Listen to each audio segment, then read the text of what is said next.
మీరు అందరు ఇక్కడ ఉన్నారు. ఇలా అప్పు లేనోడు ఎవడన్నా ఉన్నాడా అన్న? లేనోళ్ళు శైలి అవట్టురు భయ ఎవరన్నా?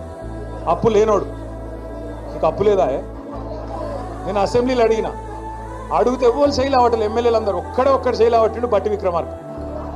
ఇక మరి 20% 30% ఉన్నట్టున్నది. అందుకే ఆయన ఒక్కడికి మాత్రం సేఫ్ ఉన్నాడు, మిగతా వాళ్ళకి మాత్రం అప్పులు ఉన్నాయంట. ఎందుకంటున్నా అంటే అప్పున్నా లోపల ఎన్ని కష్టాలున్నా, కుటుంబాన్ని నడిపే కుటుంబ పెద్ద లోపల బనీన్ల పొక్కలున్నా ఏం చెప్తాం, బయటికి మాత్రం కడక్ అంగి వేసుకొని నాకేమైందిరా కగ, లోపల బనీన్ల పొక్కలున్నా బయటికి మాత్రం ఏం చెప్తాం, నాకేమైందిరా, నాకు ₹1,00,000 ఇస్తే తెల్లారి ఎవరు కడతా అంటాం, అంతేనా? కానీ ఎవడన్నా ముఖ్యమంత్రి అంటోడు నన్ను కోసుక తింటారువా, నాకు అక్కడ పైసలు లేవు, ఎవడన్నా మాట్లాడతాడు అయితే నాకు అర్థం కాదు.